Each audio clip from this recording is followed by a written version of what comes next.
Preview.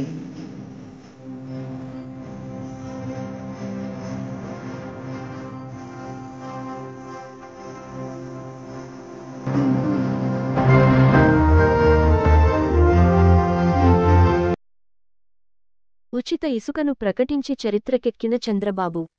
రాష్ట్రంలో నిరుపేదలందరికీ అందేలా ఉచిత ఇసుకను ప్రకటించిన చంద్రబాబు నాయుడు ముఖ్యమంత్రిగా చరిత్రకు ఎక్కుతారని ఒంటిమిట్ట మండల కూటమి నాయకులు పొగడ్తలతో ముంచెత్తారు.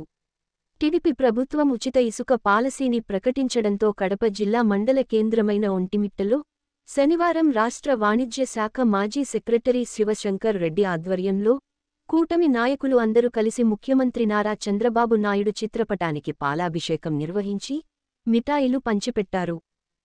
ఈ సందర్భంగా కూటమి నాయకులు మాట్లాడుతూ కూటమి ప్రభుత్వం ప్రజలకు ఉచిత ఇసుక పథకాన్ని ప్రవేశపెట్టడం సంతోషదాయకమన్నారు. దీంతో కూటమి నాయకులు సంబరాలు జరుపుకున్నారు.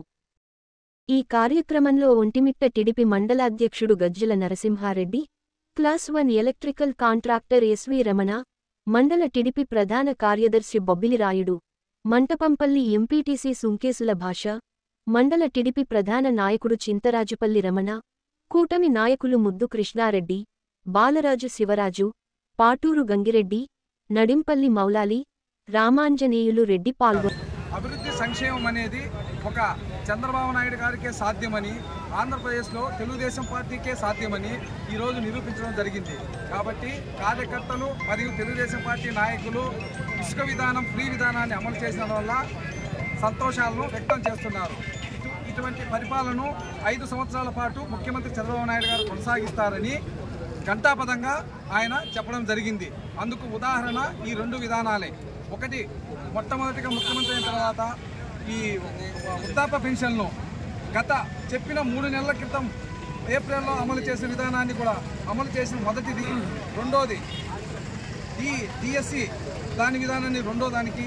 మూడోది మద్యపాన నిషేధాన్ని అరాచకం జరగకుండా వారు మద్యపానంలో గత ప్రభుత్వంలో గతంలో సంపాదించుకున్న విధానం డబ్బులు వాళ్ళు ఖర్చు పెట్టినా కూడా చంద్రబాబు నాయుడు మీద నమ్మకంతో ఉచిత ఇసుక ఇస్తాడన్న ఉద్దేశంతో వాళ్ళు ఓట్లు వేశారు.